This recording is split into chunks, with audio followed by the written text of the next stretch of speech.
Bonjour à tous, bonjour Azine, Bonjour, comment Audrey. vas-tu? Ça va? Ça va. Azine, maire de Stein, qui m'accueille aujourd'hui dans le cadre des consultations populaires organisées par la France Insoumise. Et je vais te poser quelques questions par rapport à ta ville, déjà, Je t'en Stein, si prie, tu veux ouais. bien nous la présenter un peu dans son ensemble. Je vais te poser des questions concernant les inégalités territoriales qui touchent les quartiers populaires et qui touchent la ville de Stein. Le combat que tu as mené face à l'État pour rompre ces inégalités territoriales et obtenir une justice, une égalité républicaine. Et on va bien sûr parler des politiques de la ville, du plan Borloo, et un peu aussi de démocratie participative, comment inclure les habitants dans tout ce processus-là. Alors présente-nous la ville de Stein, Azine. Alors, la ville de Stein, bon, déjà c'est une ville populaire, c'est important, je tiens vraiment à le préciser. Une ville de un peu plus de 40 000 habitants, donc c'est une ville quand même assez importante, hein, située en Seine-Saint-Denis, comme tu le sais, limitrophe de Saint-Denis, de La Courneuve, et même limitrophe de Garges et de Sarcelles, donc du 95. Une ville qui, dans un passé pas très lointain, faisait partie un petit peu de la banlieue rouge, hein, de toutes ces villes ouvrières, populaires, où énormément d'ouvriers étaient installés, travaillaient, résidaient, et puis des villes qui ont connu successivement des vagues d'immigration extrêmement importantes venant des quatre coins du monde. Donc voilà, donc, pour moi le caractère populaire est pour moi essentiel.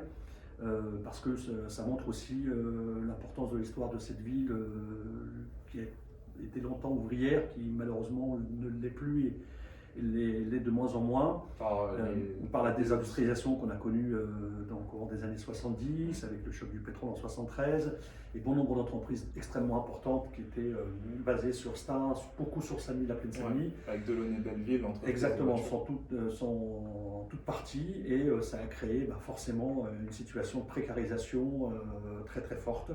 Et donc ça a été un petit peu la double peine. Mais malheureusement, on est un petit peu habitué ici dans nos villes populaires de subir cette double peine économique et sociale. Mais ça reste une ville populaire, une ville très jeune. Le caractère de Stein, comme beaucoup de villes du territoire, ce sont des villes jeunes. Pratiquement plus de 30% de la population à moins de 25 ans, ce qui est quand même très important. Donc moi je considère que c'est vraiment une richesse, c'est un atout incroyable. Et puis l'autre atout, l'autre richesse qui est forte dans cette ville, c'est d'avoir pratiquement presque 80 nationalités différentes. Et ça aussi, pour moi, c'est aussi une richesse qu'il faut au contraire cultiver au quotidien, travailler, créer toutes les conditions du mieux vivre ensemble, de la solidarité, de la fraternité. Voilà cette ville là où je vis depuis très très très longtemps, là où j'ai milité et maintenant là où je suis maire depuis 2014 et puis auparavant adjoint au maire. Et puis une ville qui a aussi une particularité assez remarquable, c'est d'avoir encore beaucoup de terres maraîchers, beaucoup de jardins enseignement ouvrier, maintenant familiaux. On est la ville qui. Tu as même une ferme. On a aussi une ferme, la ferme des possibles. On a aussi d'autres projets pour créer, je dirais, un cadre encore plus vert et faire en sorte que l'écologie urbaine soit vraiment une priorité et puis je dirais une priorité absolue sur le territoire. Et ça, c'est une particularité quand on est quand même à peine 6 km de Paris, quoi. Donc voilà, moi j'ai fait le choix et mes prédécesseurs ont fait aussi ce choix-là et je poursuis ce choix-là de ne pas densifier cette ville de manière complètement anarchique et de faire en sorte qu'on peut être très proche de Paris et avoir un cadre, je dirais, très, très agréable. C'est ce que, en tous les cas, c'est ce que je recherche, c'est ce qu'on recherche pour les habitants à Stein et pour ceux qui viendront vivre sur Stein. Voilà, ça a plutôt bien marché vu que tu as été réélu dès le premier tour, c'est que ton bilan était dès le premier tour, correct. Malgré un contexte très, très particulier qui était lié à la crise sanitaire. Et puis aussi, il faut le dire, un taux d'abstention toujours très important. On aura peut-être l'occasion d'en discuter dans le quartier populaire. Et forcément, ce taux d'abstention, c'est aussi quelque part le rejet de toutes les politiques d'austérité qui ont été menées depuis ces 30 dernières années, que ce soit par des gouvernements de droite comme de gauche. Et donc ce rejet et le fait que beaucoup de personnes ne vont pas voter, c'est souvent, y compris nos propres électeurs, quoi. Donc l'abstention, forcément, me touche et touche, on va dire, les forces progressistes encore plus, même si les habitants ne condamnent pas forcément le local, mais en tous les cas, pour eux, il y a une perte de confiance d'une manière générale de la politique. Ça ne m'empêche pas de croiser les habitants tous les jours et d'échanger avec eux, mais voilà, il y a une perte, il y a une défiance vis-à-vis de la classe politique de manière générale. Et là, voilà, là c'est un gros sujet sur lequel il faut vraiment se pencher et ça se réglera pas comme ça. Justement, je voulais en parler de la démocratie participative, on va le faire maintenant si ça ne te dérange pas. Qu'est-ce qui est mis en place dans ta ville pour inciter le maximum de citoyens à récupérer la chose publique, à récupérer les affaires du quotidien et à s'impliquer dedans pour changer leur ville concrètement? D'abord, moi je partirais d'une chose, c'est de faire parfois des choses très simples. La présence des élus sur le terrain et du maire que je suis, c'est déjà pour moi indispensable. Avant de partir sur, je dirais, des processus, des mises en œuvre de dispositions, etc., j'en parlais, conseil de quartier, etc., il faut reprendre et être connecté au terrain. C'est ce que je fais c'est ce que je fais en tant que maire, mais c'est ce que je faisais avant en tant qu'adjoint, c'est d'être sur le terrain, sur tous les terrains dans la ville, dans tous les espaces, y compris publics, que ce soit au marché. Aujourd'hui, c'est le marché ici à Stains, le mercredi et le samedi. Et tout à l'heure, quand on va se quitter, après un rendez-vous, j'ai pris d'aller faire un petit tour là-bas. Donc, c'est une présence de proximité sur le terrain. Alors, tu vas me dire, ça n'a rien à voir avec la démarche de la démocratie participative. Si, parce que quand on est sur le terrain, y compris dans des moments totalement informels, c'est là où on échange avec les habitants. C'est là où il n'y a pas forcément de filtre, où les habitants peuvent clairement dire leur interrogation, leur colère, leurs propositions, etc. Donc, moi, j'ai réuni par exemple il y a une quinzaine de jours en séminaire l'ensemble de mes élus. Je leur ai dit, vous savez, la feuille de route, au-delà de vos délégations, etc., c'est d'être sur le terrain. C'est d'être aux côtés des habitants dans toutes les batailles, dans tous les combats qu'il faut mener avec eux, que ce soit sur la question du droit au logement, que ce soit sur la question des inégalités, sur les discriminations, etc., etc., c'est d'être sur le terrain. Une fois qu'on est sur le terrain, il y a, je dirais, cette importance de pouvoir entendre la colère, de pouvoir voir de comment on peut transformer cette colère en organisation, en mobilisation, etc. Ça peut être sur l'éducation, ça peut être sur la justice, ça peut être sur la police, etc. Ça, c'est la première chose. Une fois qu'il y a ça, parce que s'il n'y a pas ce cadre, je dirais, simple à mener sur le terrain, je dis ça parce que parfois les gens ont du mal à... Enfin, souvent les collectivités partent sur des très grandes organisations, des choses très, très, très bien structurées, y compris ils font appel à des cabinets extérieurs pour organiser la démocratie participative. Mais la démocratie participative, elle ne se décrète pas, elle se vit au quotidien. Et à partir de là, en effet, l'idée, c'est de créer dans chaque quartier, sans forcément isoler les quartiers les uns aux autres, parce qu'il faut toujours trouver cette complémentarité, ce lien entre les quartiers.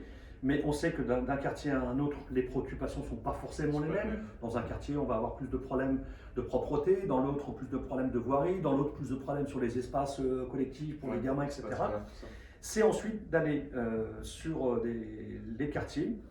J'ai nommé, moi, dans chaque quartier, des élus référents, quasiment presque, sur des rues, etc., pour qu'eux puissent entendre les remarques, les interrogations, les colères des habitants, qu'on puisse, en tous les cas, en prendre en compte, les retranscrire, travailler avec l'administration pour qu'il y ait un suivi, ou en tous les cas interpeller les différentes institutions, que ce soit le territoire de pleine commune, le département, quand il s'agit de compétences du département. Donc un vrai travail de maillage sur le terrain, avec des adjoints de quartier, et puis des rencontres sur le terrain, directement, dans des rues, c'est ce que je fais assez régulièrement, et ça pour moi c'est important. Ça c'est un des outils. Mais je dis, ça ne peut fonctionner que si on est en permanence sur le terrain. Si on n'est pas en permanence sur le terrain et qu'on débarque à un moment donné parce qu'on appelle les habitants à participer à une rencontre publique ou à participer à une visite de quartier, alors qu'il n'y a pas eu, je dirais, un travail en amont, ça ne sert à rien. Les habitants vont dire, mais écoutez, vous êtes là et on va vous revoir que dans 6 mois. À côté de ça, j'ai aussi mis en place depuis 2014 des espaces de parole, d'échange autour des cafés citoyens. Donc là, du coup, malheureusement, avec la crise sanitaire, j'ai dû interrompre cette organisation qui était très très intéressante. Le principe des cafés citoyens, c'est d'aller dans des espaces publics, y compris dans des cafés, dans des restaurants, et inviter les habitants dans les différents quartiers. J'ai démarré ça en 2015, et les cafés citoyens, je les organise à partir du mois de septembre, mi-septembre, jusqu'à peu près décembre, avant les vacances de Noël, donc sur la période plutôt automnale, hivernale, parce que vous faites à l'intérieur, etc. L'intérêt, c'est de faire participer des lieux, je dirais des lieux, des commerces de vie, un restaurant, un café, etc., de recevoir des habitants. La question, c'est pas de recevoir 100 habitants, la question, c'est d'avoir, y compris des rencontres très, je dirais, assez réduites, en petit format. Donc ça, c'est ce qu'on appelle les cafés citoyens. Et malheureusement, pour l'instant, on ne peut pas le faire.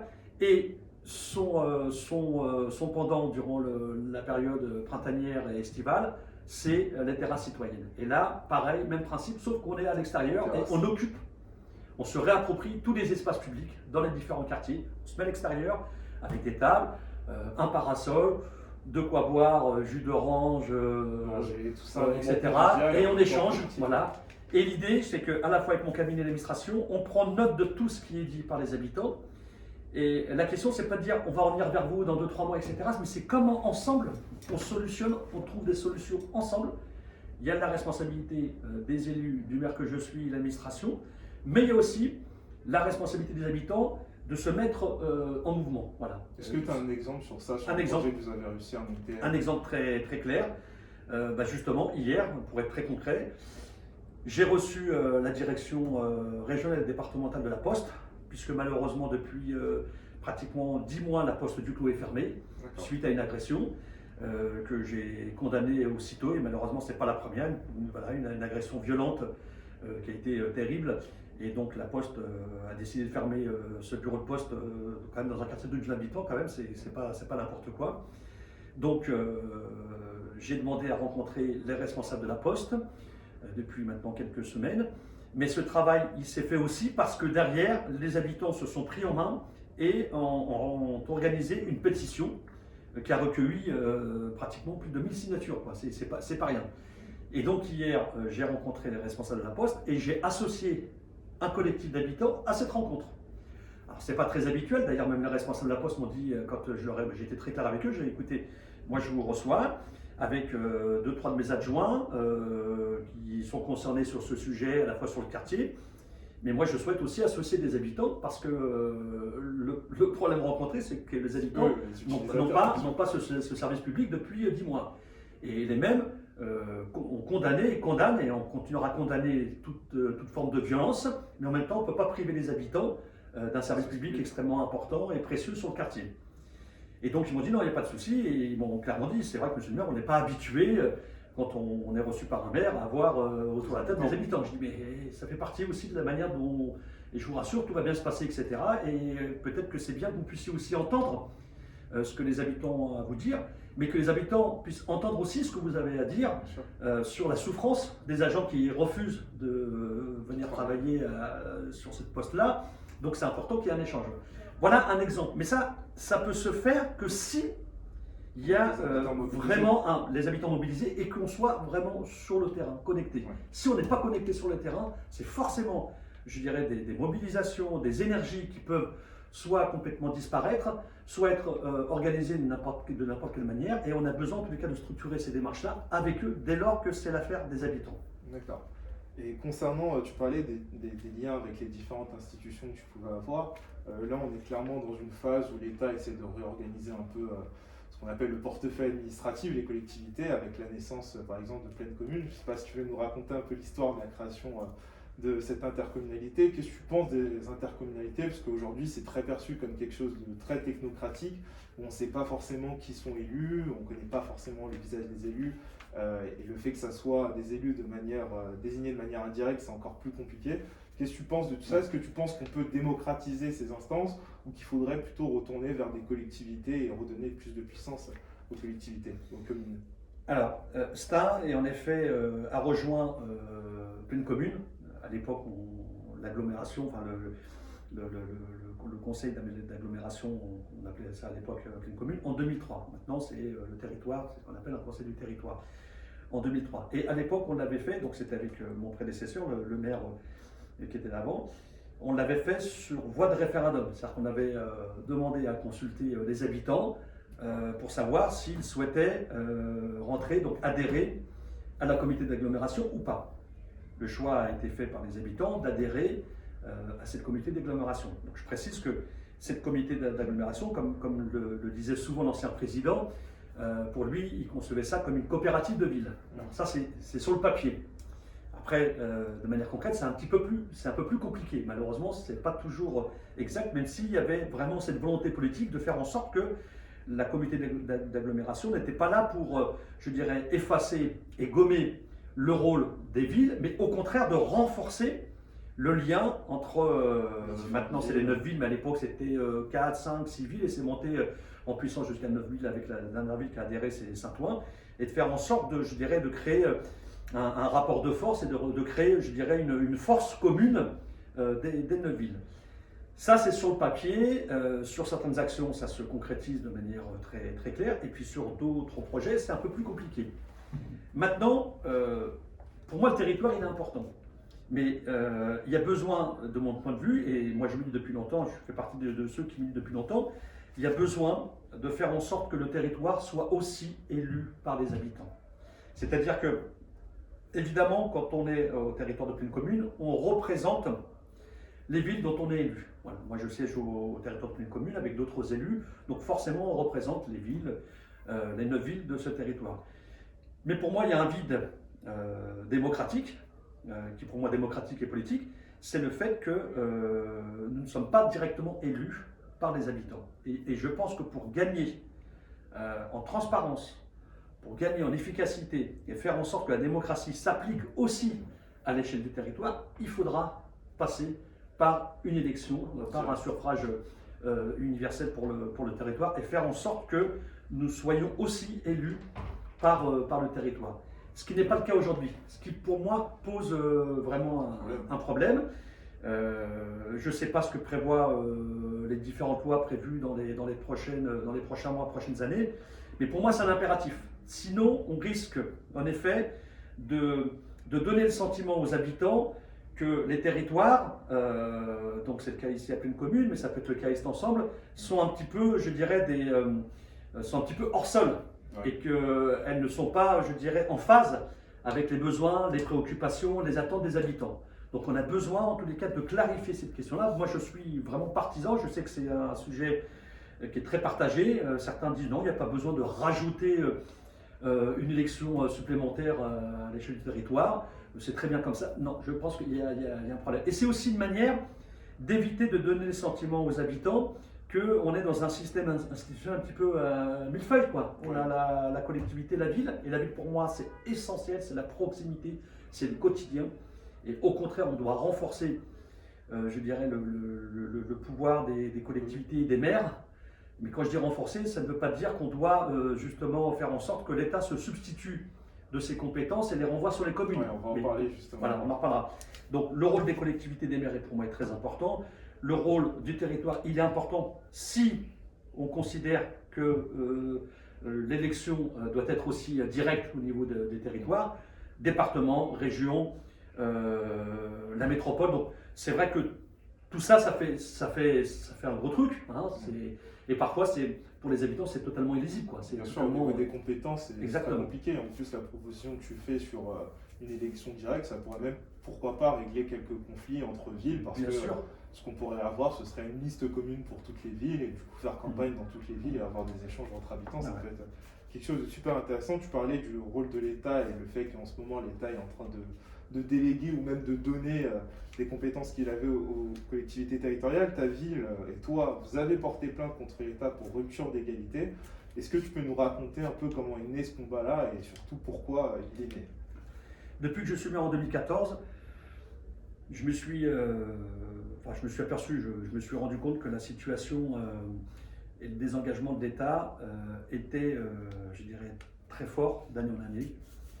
C'était déjà le cas avant d'être maire. Moi, j'étais adjoint au maire. Je voyais bien dans les réunions, y compris au sein du bureau municipal, quand le maire annonçait que voilà, on allait perdre telle ou telle dotation, mais on allait compenser avec. Enfin, c'était toujours un petit peu un jeu un peu bizarre. On perd, on gagne, on perd, on gagne, mais à la finale, on perd plus que l'on gagne. Et quand je dis on perd plus, c'est surtout les habitants qui perdent davantage de moyens pour avoir des services publics efficaces, performants sur le terrain.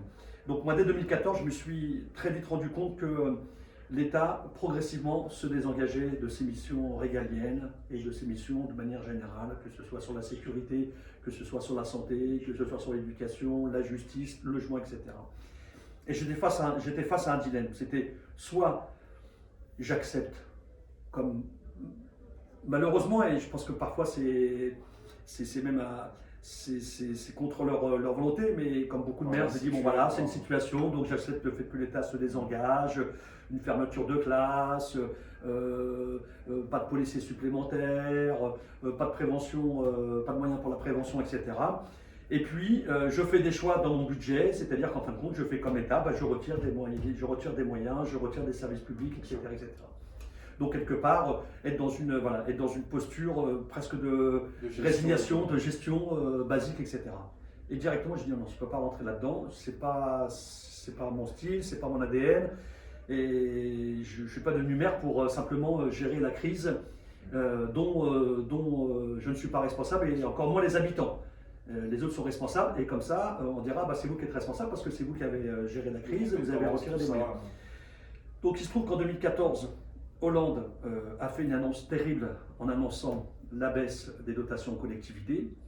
Pour ça, c'était une perte de plus de 3 millions d'euros, sur à peu près à l'époque, on était sur un budget de 57 millions d'euros.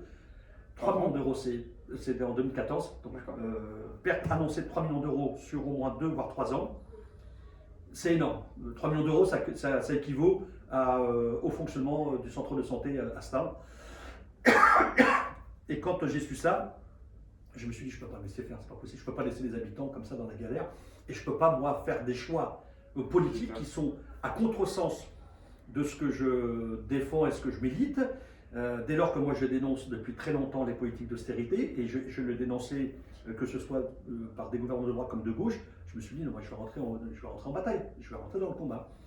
Et il se trouve qu'à cette époque-là, on avait la même initiative, enfin la même visée, le même point de vue avec l'île Saint-Denis, où on s'est dit, voilà, on ne lâchera pas là-dessus. Il est hors de question que l'État baisse les dotations aux collectivités, parce que ça va être terrible pour nos services publics, terrible pour les habitants.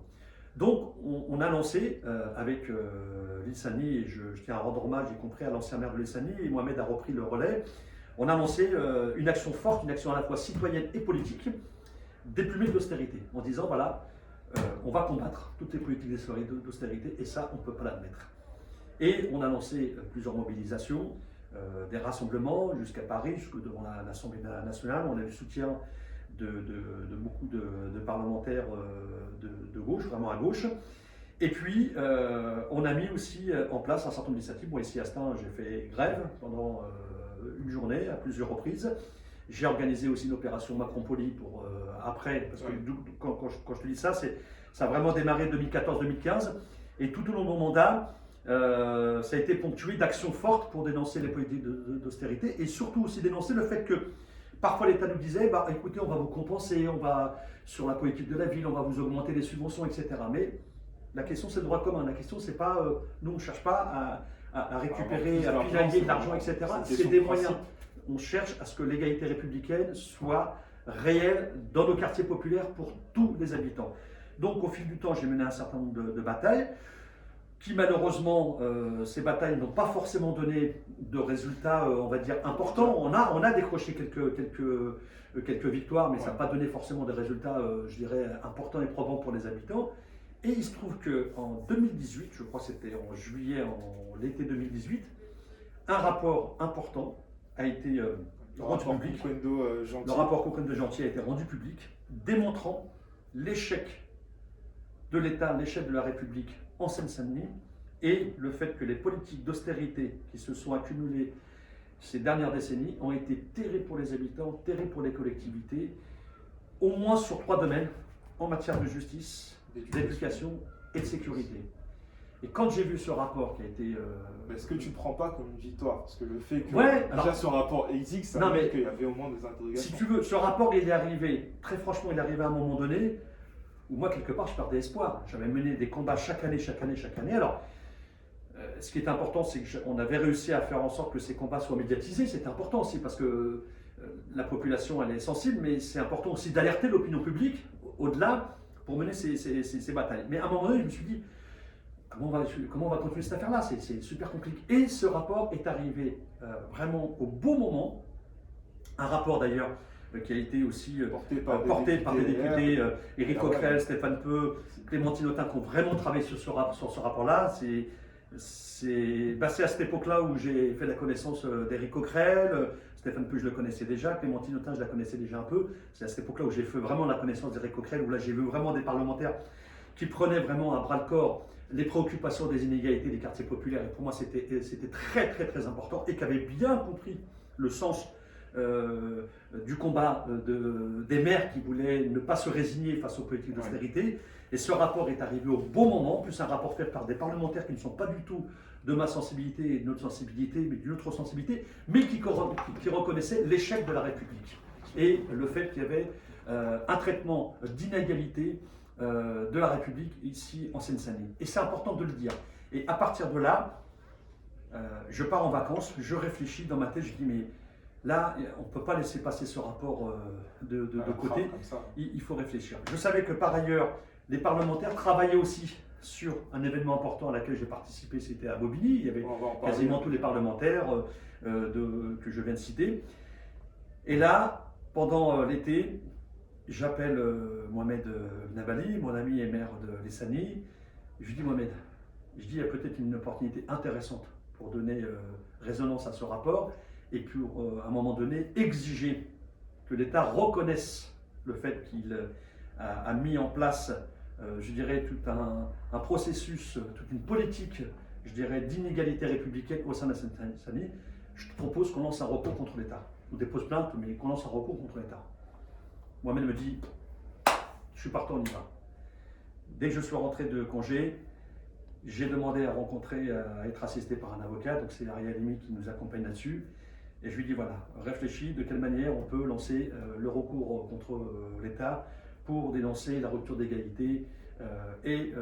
On a une base très importante, c'est ce rapport parlementaire qui est vraiment très intéressant et qui apporte des éléments très précis, certains éléments dont on avait déjà connaissance.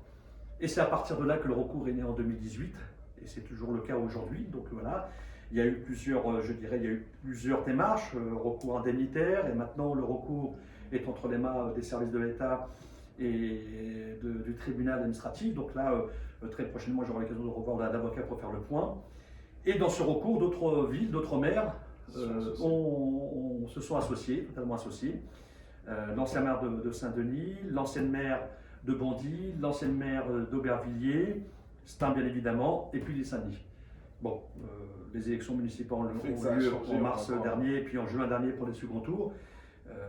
Malheureusement, Bondy a basculé, donc je pense que le nouveau maire, mais je le contacterai, mais le nouveau maire ne sera pas forcément partant pour qu'on aille pour être dans la bataille du recours.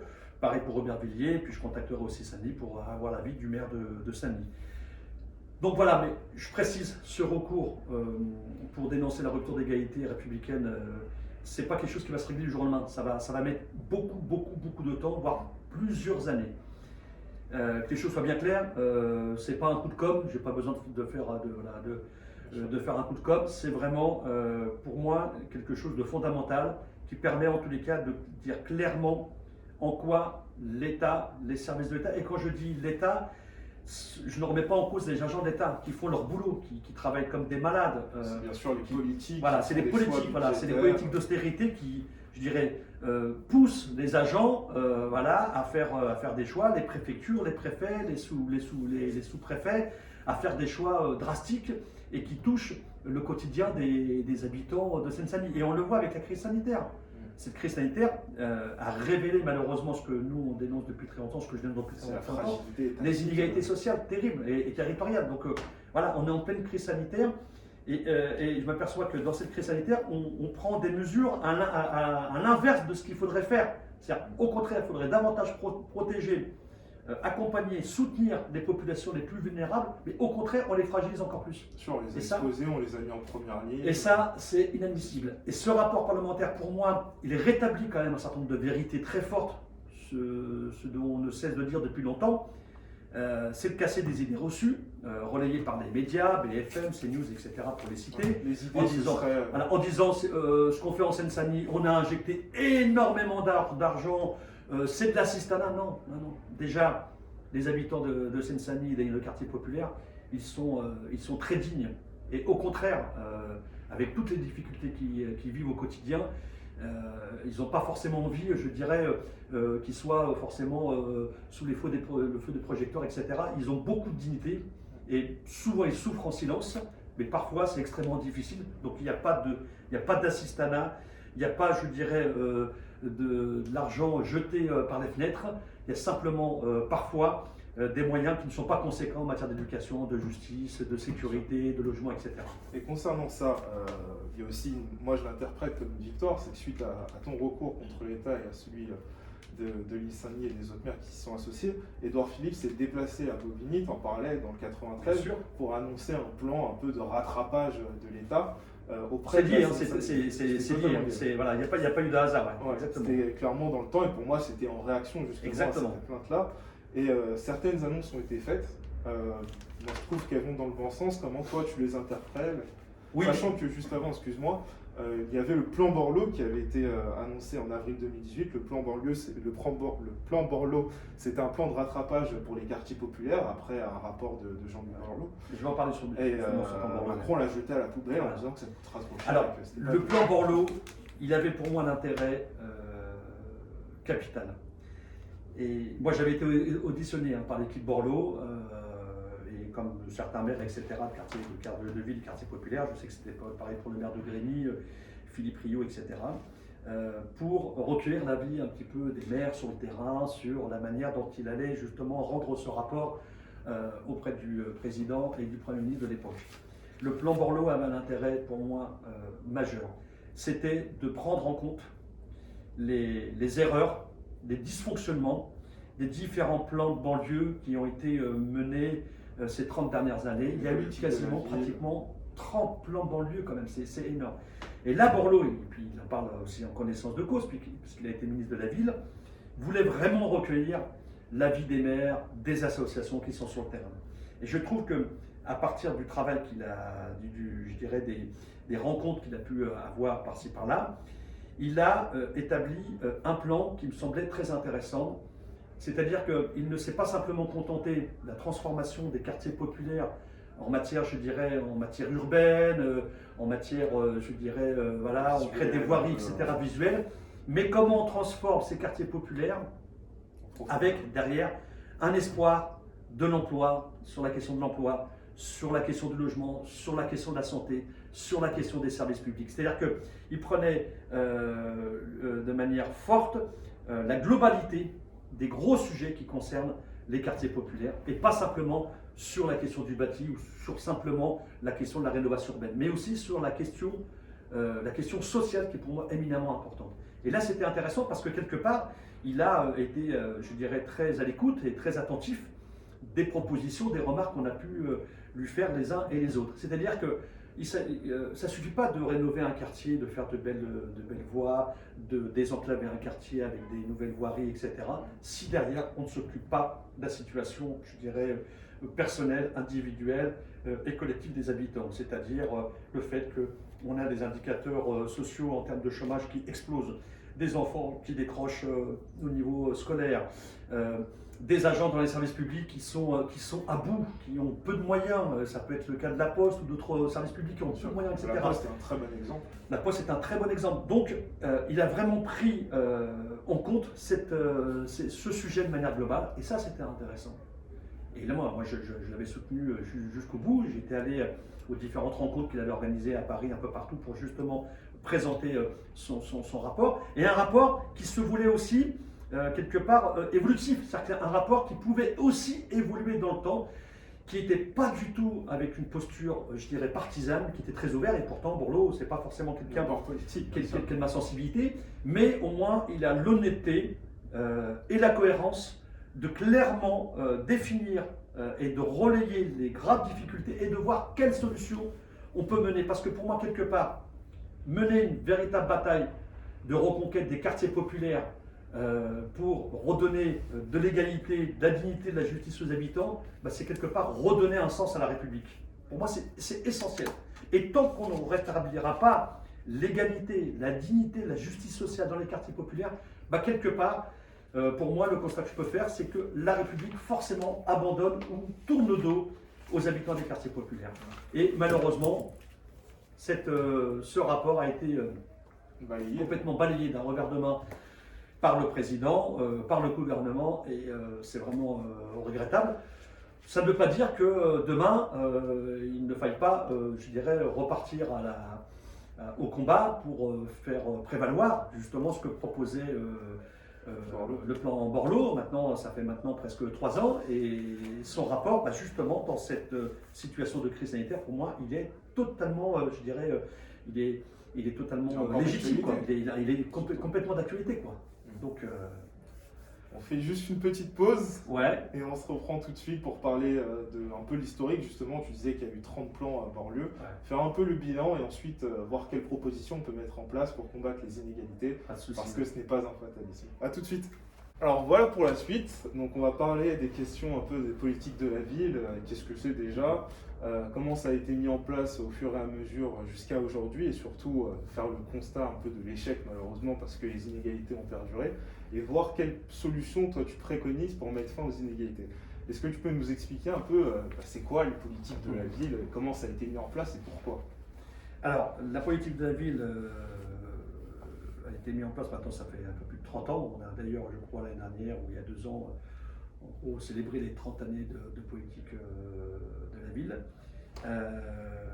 À l'origine de cette mise en place de la politique de la ville, avec une délégation ministérielle à part entière, puisque à chaque fois un ministre de la ville ou un secrétaire d'État a été chargé de mener la politique de la ville, c'était vu comme comment rééquilibrer les inégalités sociales, territoriales, économiques dans les différents quartiers concernés, comment justement accompagner les acteurs associatifs, les collectivités dans des politiques, je dirais, liées à l'éducation, liées à la prévention, aux loisirs, à la santé, etc. Donc ça avait normalement pour vocation quelque part de rattraper un petit peu les inégalités rencontrées dans ces différents quartiers. Or, le constat que je peux faire, même si en même temps de manière très concrète, j'ai besoin d'avoir des dotations de la politique de la ville pour faire fonctionner, pour faire en sorte que certains projets puissent voir le jour, y compris des projets portés par des associations, par des collectifs, et puis par nos services. Donc ce serait comment dire, pas exact de dire que je n'ai pas besoin de cet argent-là. Dès lors qu'il existe, il faut faire en sorte que les collectivités, c'est le cas de Stein, puissent se saisir de cette manne financière. Sauf que le problème de fond de la politique de la ville, c'est que depuis qu'elle existe, elle n'a quelque part pas forcément endigué et pas forcément rayé les inégalités qui existent dans nos différents quartiers populaires. Au contraire, certains indicateurs sont plus dans le rouge que dans le vert. Donc c'est assez préoccupant. Donc ça, à la fois, ça interroge le bien fondé de ces politiques de la ville, qui pour moi ne doivent pas être des politiques de substitution à des manquements de services de l'État, à des missions régaliennes. Malheureusement, c'est ça. Et ne doivent pas être aussi un moyen aussi, parfois, de contrôler un certain nombre d'actions menées sur le terrain, etc., alors qu'elles doivent être menées librement, démocratiquement, soit par des associations ou par des collectivités. Et quand je dis ça, il n'y a aucune remise en cause des agents, des services de préfecture. C'est pas ça. C'est le fond, c'est la démarche politique, moi, qui me pose problème. Elle me pose problème depuis maintenant très longtemps, et je m'en aperçois depuis que je suis maire.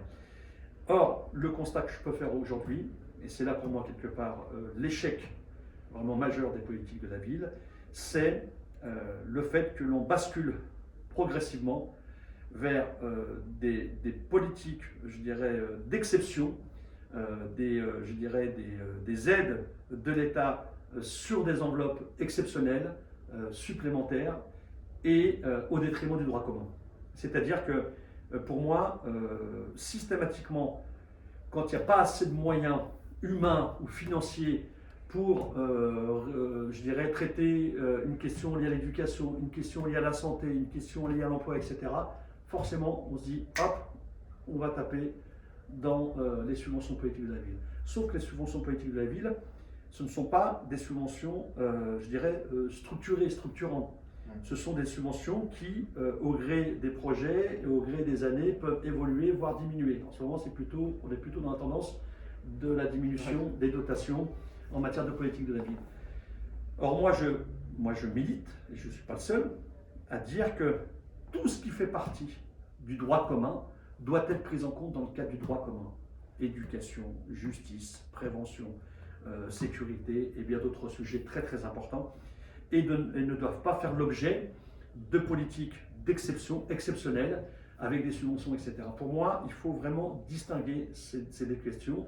Et là, je trouve que le chemin qui est engagé n'est pas du tout le bon chemin, et je suis même très très inquiet.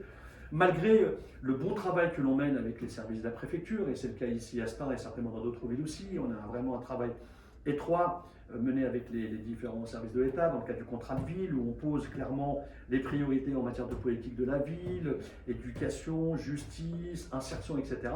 Sauf qu'on s'éloigne progressivement du droit commun et on donne en plus le sentiment à la population, mais pas qu'à la population, mais y compris dans le regard extérieur des médias ou des habitants qui ne sont pas concernés des quartiers populaires, qu'en fin de compte, on injecte de l'argent dans les quartiers populaires. Or, il y a des crédits politiques de la ville, mais ces crédits politiques de la ville ne viennent pas du tout compenser, je dirais, les moyens dans le cadre du droit commun. Bien au contraire. Donc là, il y a un déséquilibre, il y a pour moi, là justement, une nouvelle fois, une rupture d'égalité républicaine qui est menée dans les quartiers populaires. Et ça, le plan Borloo avait justement posé cette problématique de manière très claire, en ayant bien compris que la politique de la ville ne pouvait être la variable d'ajustement en fonction des difficultés rencontrées dans les quartiers, etc. Et qu'à un moment donné, il fallait justement être dans une démarche offensive, dans une démarche beaucoup plus ambitieuse qu'est la mise en application du droit commun, c'est-à-dire de l'égalité républicaine. Voilà, c'est la question de fond. Et bien évidemment, au quotidien, c'était encore le cas pas plus tard qu'il y a 15 jours, où il a fallu batailler pour trouver des moyens pour telle ou telle action. Bien évidemment qu'on a besoin de ces moyens financiers pour faire vivre un certain nombre d'actions, des projets avec des associations, collectifs. Voilà. Mais ça ne peut pas durer éternellement. Et de toute façon, on s'aperçoit d'une chose, et c'est le constat que je fais, c'est que progressivement, ces crédits sont en baisse de manière constante. Et le gouvernement peut nous dire le contraire, mais elles sont en baisse. Alors moi j'ai reçu il y a quelques semaines la ministre de la Ville, avec qui on a eu une rencontre très intéressante, qui est venue à Stains constater un petit peu tout le travail qui était mené par tissu associatif, par nos services municipaux, etc. Elle a pu se rendre compte du travail important. En plus, elle est ici aussi d'un territoire populaire qui est la ville de Trappes ou des Mureaux, enfin des Yvelines, des villes populaires. Elle a pu se rendre compte du travail important et j'en ai profité pour l'alerter en disant, Madame la ministre de la Ville, la question fondamentale de la politique de la ville, c'est surtout ne pas sortir du cadre réglementaire et du cadre politique du droit commun. Voilà. Elle en est, je pense qu'elle a été assez à l'écoute de cette question-là, et que quand dans nos quartiers on réclame plus de moyens pour la sécurité, plus de moyens pour la prévention, plus de moyens pour l'éducation et la justice, ce sont des sujets qui ne peuvent pas être réglés dans le cadre de la politique de la ville. Bien sûr, c'est des moyens étatiques. On ne demande pas, je dirais, d'obtenir des subventions exceptionnelles, etc. On demande simplement l'application du droit et de l'égalité républicaine. Pour mettre une image très concrète, ce serait par exemple, tu ne veux pas utiliser l'argent de la politique de la ville pour mettre plus de policiers municipaux, mais tu voudrais qu'il y ait plus de policiers nationaux en fonction. Exactement, tout à fait, c'est ça. Ouais. Un exemple très concret. Voilà, c'est ça, ouais.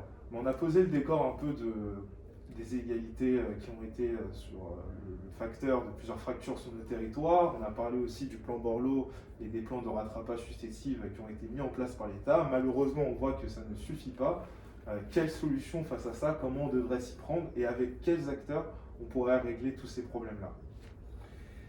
Je redis, il y a à la fois la responsabilité de l'État, du gouvernement, de clairement définir une ambition forte.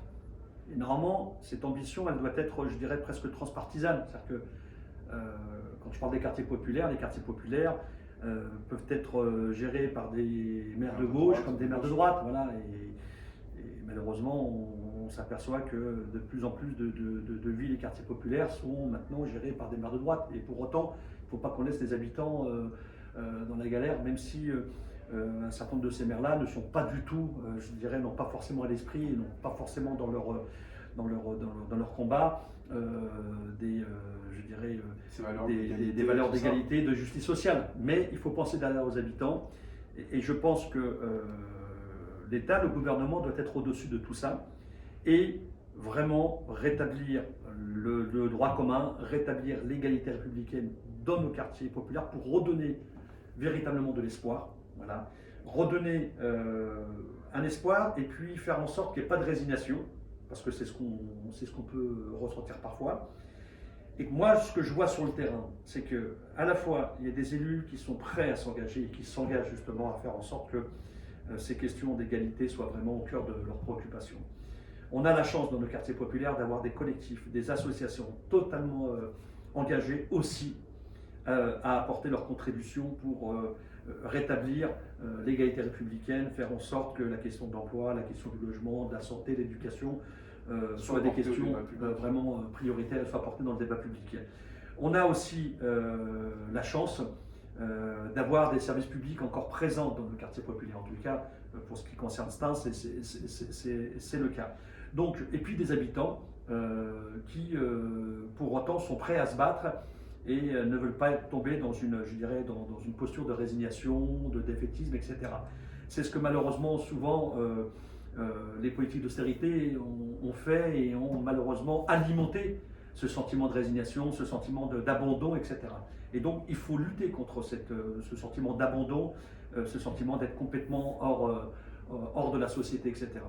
Mais pour ce faire, on a les ingrédients, c'est-à-dire qu'on a des atouts importants sur le terrain. Encore faut-il faire confiance à tous ces acteurs, leur donner la force, la capacité de pouvoir agir et de faire en sorte que l'État, la République, ne les oublie pas. Je pense que ça, c'est important. Ça veut dire que derrière, nécessairement, il faut des moyens très très importants en matière. Alors, quand je dis ça, je suis sûr que certains vont dire il y a déjà beaucoup de moyens, il y a beaucoup d'argent qui sont injectés dans les quartiers. En réalité, non. Si on regarde, et justement le rapport parlementaire établi sur la Seine-Saint-Denis montre clairement que les moyens, je dirais le système de calcul de péréquation octroyé au département de la Seine-Saint-Denis sur différents domaines, justice, éducation, policier, sont totalement contraires et en deçà des besoins et des attentes de la population. Pour appuyer ton propos, en fait, le rapport parlementaire commençait en disant même qu'on ne sait pas combien il y a d'habitants. Voilà, déjà on sait exactement. C'était potentiellement plus de 100 000, voire 150 000 personnes largement. hors des radars. Donc à partir de là, les politiques publiques ne peuvent pas suivre. Exactement. Donc il faut commencer par ça. Mais c'est vrai que c'est un travail important. C'est aussi peut-être un travail qui va nécessiter une remise en cause des politiques qui ont été menées ces 30 dernières années.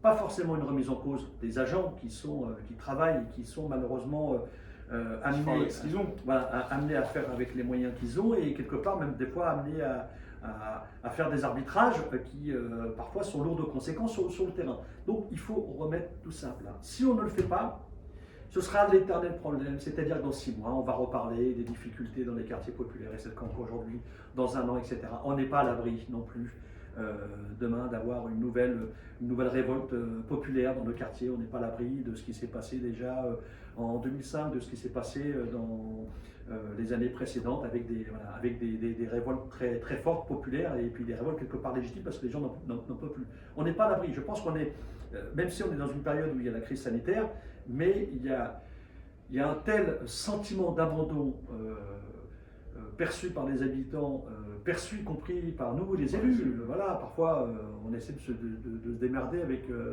3 ficelles, 3 bouts de chandelle, etc. Il y a le sentiment que la République nous a abandonnés, a tourné le dos à nos préoccupations. Et ça, est-ce que tu peux l'expliquer, le pourquoi? Tu penses que c'est par exemple le fait qu'en Seine-Saint-Denis, à un moment, c'était la couronne rouge communiste et qu'il y a une volonté peut-être À mon avis, je pense qu'il y a des paramètres historiques et politiques qui peuvent expliquer le fait que délibérément, on ait laissé des territoires sous-dotés, des territoires pas du tout accompagnés, etc. Malgré la force et l'énergie des collectivités, parce que fort heureusement à Stains, mais je pense que c'est pareil à La Courneuve ou dans d'autres villes, où voilà, on a malgré tout maintenu, je dirais, une présence de services publics à bout de bras, etc. Mais il y a en effet des explications historiques et politiques, mais pour moi, il y a surtout, de manière générale, une explication qui est pour moi très préoccupante, c'est aussi le regard, le mépris qui est porté vis-à-vis des citoyens, etc. Il y a pour moi une forme de mépris. Quand le rapport parle d'échec ou de faillite, je ne sais plus exactement le terme qui a été choisi, de la République, derrière l'échec, c'est en effet le fait que la rupture d'égalité républicaine est forte dans nos quartiers, mais derrière ça, c'est toute la dignité des habitants qui est aussi fragilisée, quoi. Et il y a pour moi, quelque part, ce mépris. On le voit bien dans l'actualité en ce moment, malheureusement, avec ce qui vient de se passer, avec l'horrible assassinat de Samuel Paty, un enseignant qui visiblement se donnait à fond pour faire en sorte que ses élèves soient des futurs adultes responsables, respectueux des citoyens, émancipés, etc. On voit bien la situation, on voit bien que le gouvernement ou une bonne partie de la classe politique viennent à la rescousse des enseignants en disant mais vous êtes extraordinaires, alors qu'en même temps on leur a retiré des moyens, on les a martyrisés, on les a traités comme des moins que rien. Donc voilà, il y a vraiment une hypocrisie énorme, tout comme pour les soignants. Il y a quelques mois, on frappait les soignants dans les manifs, et puis maintenant, une partie de la classe politique et le gouvernement est là pour dire voilà, ils sont extraordinaires, c'est des gens extraordinaires, ce sont des hussards de la République. Mais qu'est-ce qu'ils ont fait pendant plusieurs années, pendant plusieurs mois, si ce n'est de retirer plus de moyens pour la santé publique, plus de moyens pour l'éducation. Donc voilà, il y a cette forme d'hypocrisie qui est pour moi insupportable et hallucinante. Donc voilà, pour moi, il y a vraiment sur la question des quartiers populaires, il y a la question de la justice sociale, mais il y a la question aussi du regard et de la dignité qu'on doit en tous les cas faire respecter auprès des habitants. Et ça, c'est parfois vraiment insupportable. Mais en même temps, on a la chance, et ça c'est important, que dans nos quartiers populaires, et ça moi, vraiment, je tiens vraiment à préciser, d'avoir des atouts considérables. Heureusement que beaucoup n'ont pas attendu la mise en place de telle ou telle politique, ou en tous les cas, souvent beaucoup n'attendent pas grand-chose de ce que l'État peut mener. Et pour autant, les habitants, en particulier les jeunes, sont très attachés, contrairement aux idées reçues, sont très attachés aux notions de la République, aux notions d'égalité, dès lors qu'elles doivent aussi s'appliquer pour eux. Et on a la chance d'avoir des énergies, des dynamiques dans les quartiers populaires menées par des jeunes, par des associations qui sont pour moi extraordinaires. C'est ça la force. Et c'est peut-être là où beaucoup dans la classe et dans l'élite politique nous envient quelque part. Ils s'aperçoivent que quand même dans les quartiers populaires, ok, il y a des problèmes d'insécurité, il y a des problèmes du trafic, etc. Mais à côté de ça, et c'est la partie de l'iceberg que certains n'osent pas regarder, mais à côté de ça, il y a des énergies, il y a des solidarités fortes. Moi, je vois sur Stains, quand il y a un problème, etc., il y a une solidarité qui se met en marche, etc. Je l'ai vu durant la crise sanitaire, c'était incroyable. Nous, on n'a pas attendu, on n'a même pas réfléchi, on n'a pas attendu les directives du gouvernement, des services de l'État, etc., pour voir comment on allait gérer la crise sanitaire. Dès le départ, on s'est tous rencontrés, associations, collectifs, habitants, élus, et on s'est dit, bon, qu'est-ce qu'on fait? Allez, on trousse les manches et on va à la bataille. On est là pour soutenir, aider les plus vulnérables, les familles populaires, les seniors, etc. On s'est mis en ordre de bataille pour mener un élan de solidarité très important, avec pas beaucoup de moyens, en sollicitant des entreprises, etc. etc. Voilà, on s'est mis en ordre de bataille, et c'est ça la force des quartiers populaires, la force de ses habitants, et ça pour nous, pour moi, c'est un atout majeur, quoi. Merci beaucoup pour cet entretien. Merci à toi, Landry. Voilà, c'est sans filtre, hein, c'était direct. Bien sûr. Voilà. Je pense, on va voir combien de temps ça a duré, mais c'était très enrichissant Voilà, et tu j'espère, as fini sur des belles propositions. Il faut que l'État Oui, il revienne. faut quand même finir sur de l'optimisme. Voilà, Bien voilà. sûr. Même si je reconnais que la situation est dure, difficile à vivre au quotidien et surtout pour les habitants. Mais pour moi, il y a toujours une lueur d'espoir, il y a toujours, je dirais, quelque chose qu'on peut retirer de positif. En tous les cas, c'est de garder l'énergie, c'est de garder le fait qu'il faut qu'on laisse, qu'on préserve au cœur de nos préoccupations la question humaine. Des humains, pour moi, c'est essentiel, quoi. Donc, Cette lueur d'espoir, c'est peut-être la jeunesse. et comme la tu jeunesse disais. en fait grandement partie, quoi. Merci encore, Azine, pour Merci cet à toi, André, entretien. pas de problème. Et à bientôt. Dans les Merci à prochains vous. entretiens, on va parler justement de la question de l'urbanisme, la question de tout ce qui est comment on a construit la ville historiquement, comment on a construit nos quartiers populaires, et on parlera bien d'autres sujets. Merci encore, Azine. Merci, André.